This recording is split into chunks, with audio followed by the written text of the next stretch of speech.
Part 1. Class. First, you have some time to look at questions 1 to 6.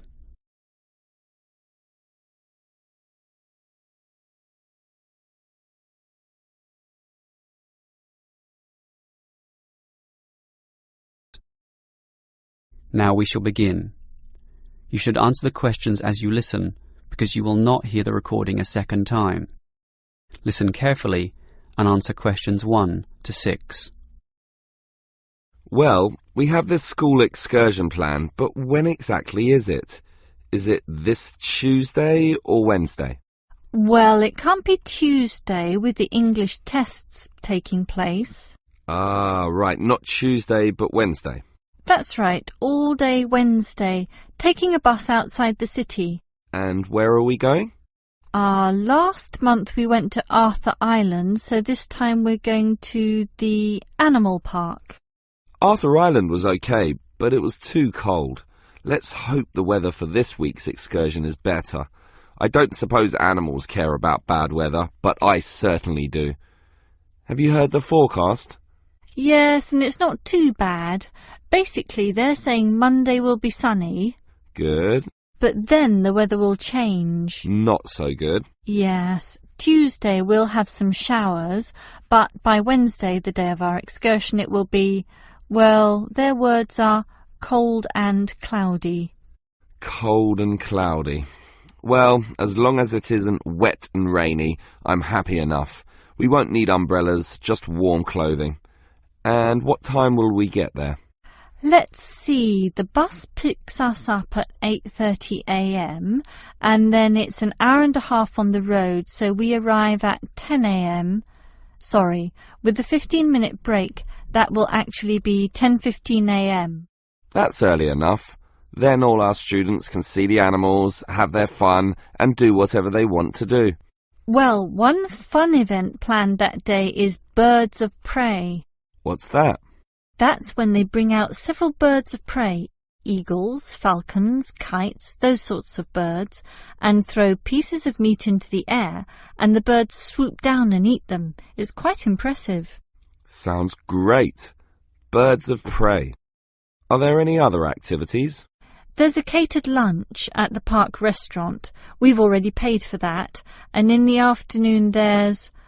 Well, I had a choice between the reptile display and the koala handling.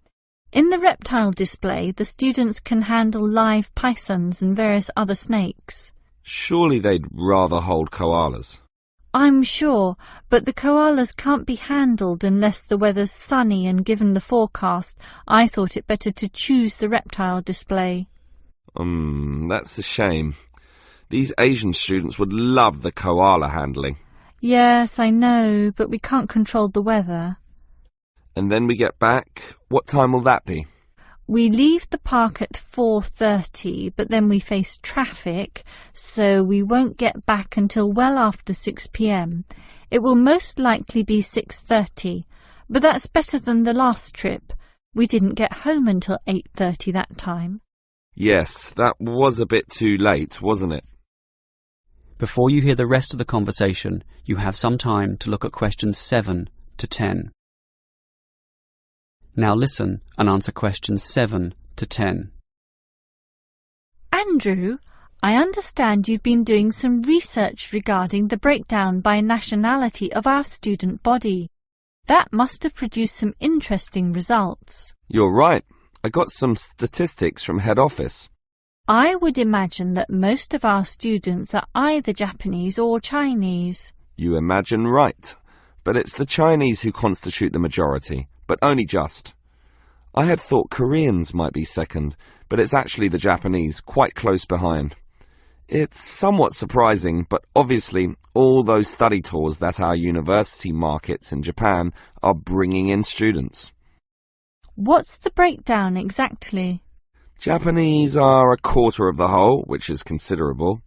Last year they were only 16%, so that market has grown nicely. The only other proportions of some weight are the Indonesians and Koreans, about the same. Indonesians at 15% and the Koreans are a little higher, not like last year when they were less than 10%. I thought we'd have more Indonesians than Koreans. Well, as I said, they're about the same. Just like the Saudi and Thai student numbers. Almost the same also. Both just under 10. Which one is bigger? Thai students number just a fraction more. As for the other nationalities, collectively they're only 3%, so it wasn't worth giving each of them a separate category. I just grouped them under other. That's Vietnamese, South American, a couple of Russians, and so on. Here ends the part 1. You have now 30 seconds to review your answers to part 1.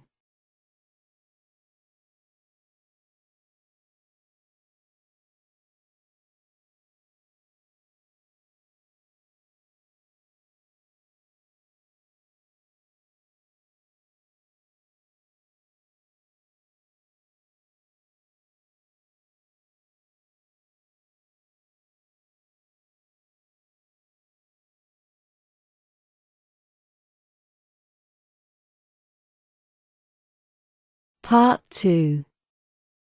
First, you have some time to look at questions 11 to 15.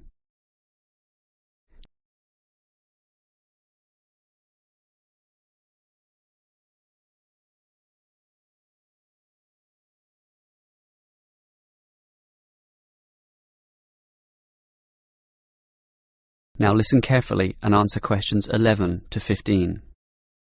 Hello everyone. Now you're here because you're interested in travel, right?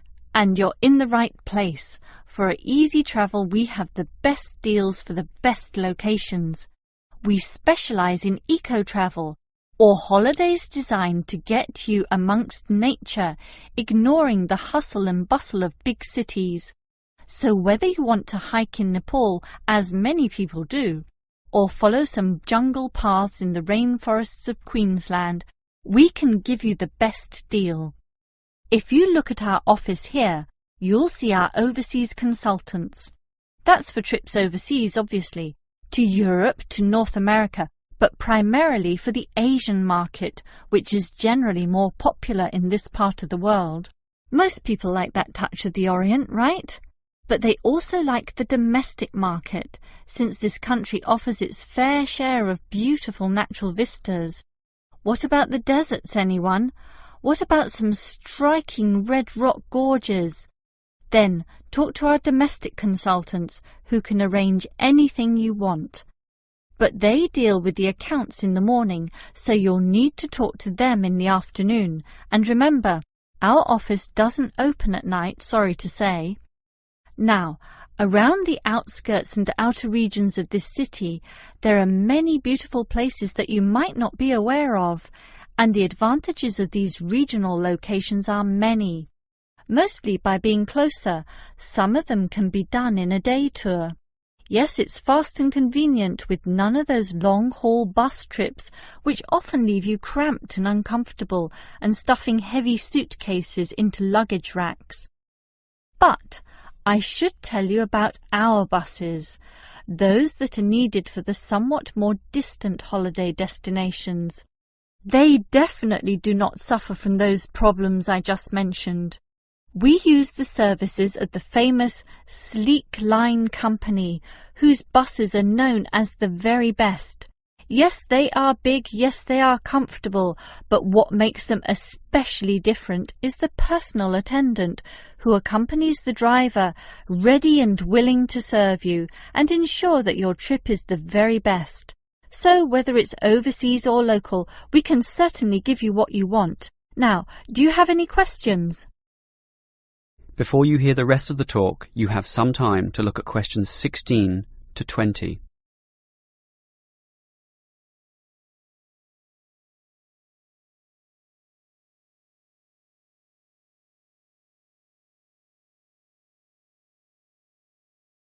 Now listen and answer questions 16 to 20.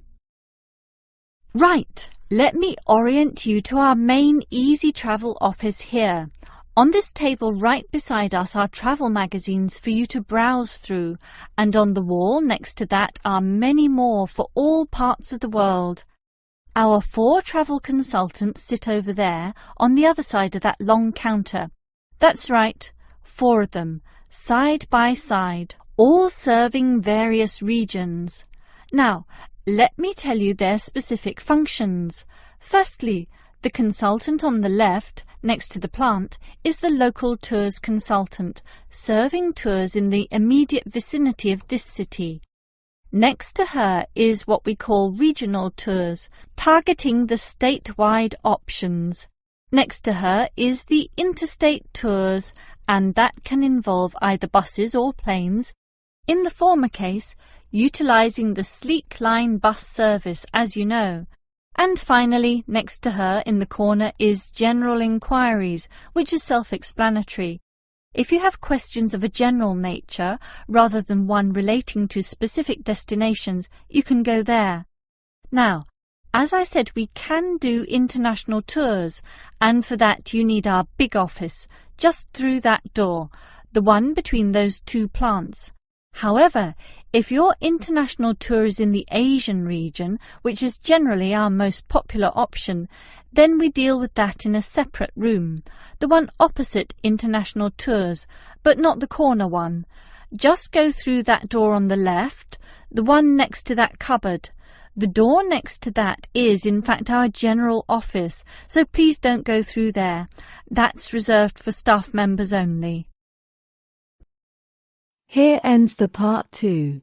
You have now 30 seconds to review your answers to Part 2.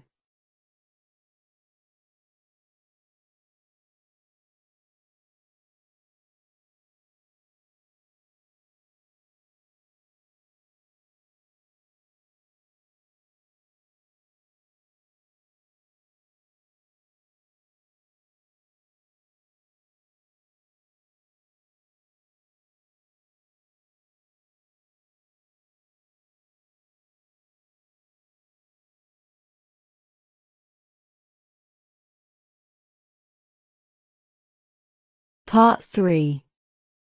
First, you have some time to look at questions 21 to 24.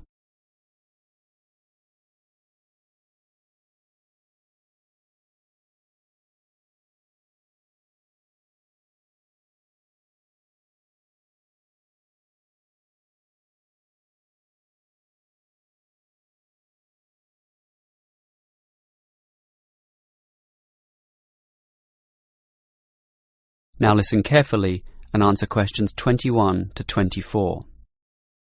Hi Liz, how do you feel about starting university here? A little bit nervous, but I'm confident I can handle it. This orientation programme seems like it will help us a lot. Sure. I'm looking at the timetable here myself. It seems that there are choices available. I can see. So, what are you going to do Monday afternoon? In the morning we all have the opening lecture, but it looks like we have a choice later that day, as you said. Well, the careers lecture might be helpful, but I am interested in the uni tour. It's probably too early to be thinking of careers now anyway, and I want to know what's what at this new university, so I'm doing the tour. All right, I'll come along with you. Might learn something interesting. After all, we haven't seen much of this place yet, and we will be spending 4 years here. Tuesday is another full day too. In the afternoon there's a lecture about study skills, but that morning offers another choice. Library tour or student union induction? What do you think? I think the student union is very important, but we can go there any time, right? So we should take advantage of the library tour while it's being offered. Maybe the week after, you and I can go to the student union. Library it is then. Now, Wednesday has a free session in the morning, but after lunch there's a choice between visiting the computer lab or attending a lecture on our legal rights. Well, law and rights are important, but computers are the basis of everything these days, so I'm going to the computer lab. Don't you think knowing our legal rights is equally, if not more important? We live in a very litigious and complex society now. Sure, but it's something we can pick up later, so let's leave that one out. OK. Let me see the timetable. Thursday is a free day, and the week winds up with some celebrations on Friday afternoon. It looks like a fun choice too. There's either a barbecue on the main lawn or the dance. I never pass up the chance to eat something. What about you? If I can get a free meal, I'll take it any day, and I'm not good at dancing anyway. Well, that's that decided, right? Right. Before you hear the rest of the conversation, you have some time to look at questions 25 to 30.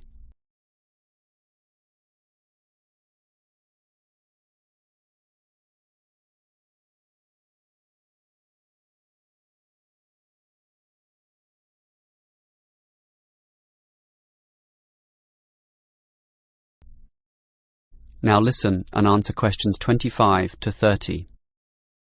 Guess what, Liz?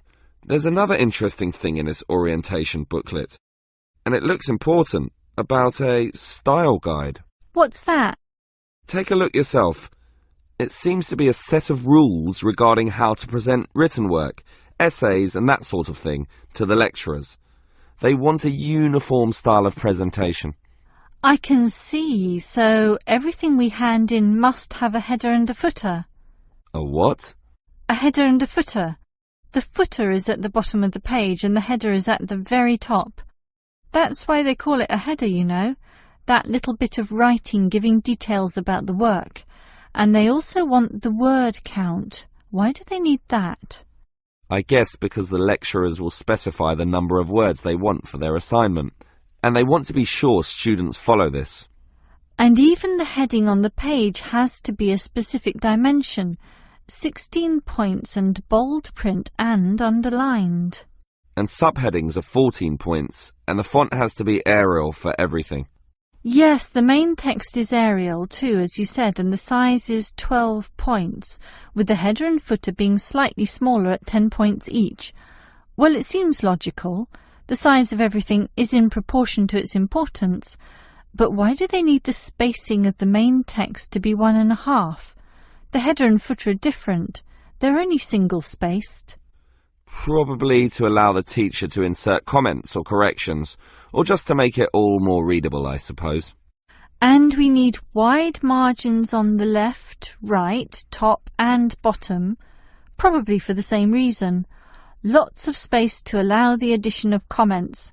That's a bit scary, actually. It seems to assume we will be making mistakes. And look what they want in the header and footer. The header has the name of the work. Not the name of the teacher? No, the work, but surely the teacher's name must go somewhere. Ah, here it is. It goes in the footer. OK, I'd say this is all logical.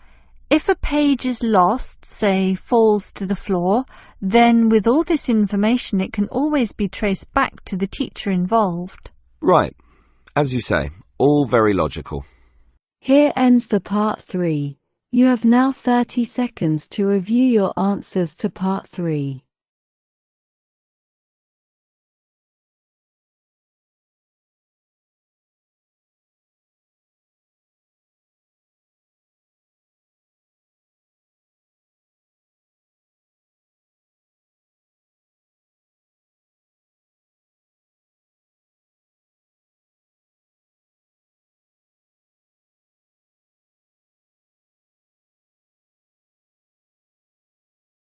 Part 4. You have some time to look at questions 31 to 34.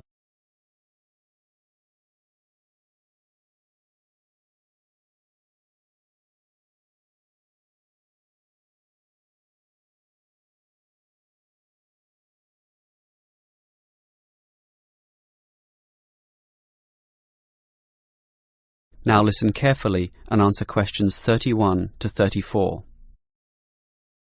Most of us are familiar with a local park. We spend time there, play there, and have some of our best memories in these places. But what is a park?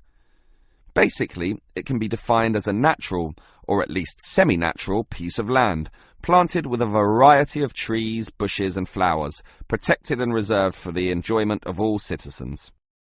There are usually regulations about the sorts of behaviour that can take place within. And sometimes there are facilities such as children's playgrounds or fields for ball games and other sorts of activities. For this reason, if there is grass, it is kept short, and this also discourages the breeding of insect pests. A well-maintained park actually needs a lot of people to look after it, and more so if the park showcases special plants, flowers or trees, in which case it is called a botanic garden. In complete contrast, if the park is big and remote enough, it is sometimes designated as a wilderness park, to be left completely alone and untouched, protected from all development in order to allow wild species, both plant and animal, to live undisturbed. But it is the urban park, the sort of park that most people are familiar with, that I want to talk about now. These preserve natural landscapes for the pleasure of the urban population, most commonly just for passive recreation. In other words, allowing people just to observe the trees and lie in the grass, and such passive recreation is certainly needed. Before you hear the rest of the lecture, you have some time to look at questions 35 to 40. Now listen and answer questions 35 to 40. Continuing on the subject of parks, it might surprise you to know that once there were none. 1,000 years ago, there was no need, since there were already extensive open spaces, forests and wilderness surrounding most cities and towns, for example in Europe. These dark, dank forests were large and even dangerous, full of wild animals and with the potentially fatal result of getting lost.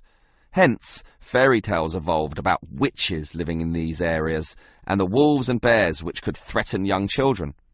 However, with the rapidly increasing human population, the original wilderness and natural open spaces were intruded upon. Forests were cut down as population spread, and with them, urban pollution and further deforestation. But it was only with the advent of the Industrial Revolution that people realized natural areas needed to be preserved to give the populace access to the sort of nature that was fast disappearing due to the uncontrolled development and demand for resources. The first park expressly designed for that purpose is usually considered to be Prince's Park in Liverpool. This was in 1841 on land donated to the public by a rich iron merchant. With such a generous donation, worth about £50,000, the council decided to invest £5,000 of its own money in making it look good. Consequently, they hired a landscape designer, Joseph Paxton, who designed twisting turning pathways among shade-giving trees, all based around a central lake. In many ways, it became the prototype for all later large parks, including the famous Central Park in New York. But if we were to pick the park that most people are familiar with, it would be the much smaller neighborhood park. These can be tiny, but by being in the midst of extensive development and dense populations, they are increasingly seen as a refuge where one can get a glimpse of true nature. Many psychologists now maintain that this glimpse is necessary, for ultimately, as a species, we have an innate affinity for nature, and the concrete urban zoo clashes with our inner being. This has seen the rejuvenation of many urban parks that were once left to decay, for example in New York or London, and indeed some cities such as Melbourne are known all over the world for their abundance of carefully maintained parks, including a world-famous botanical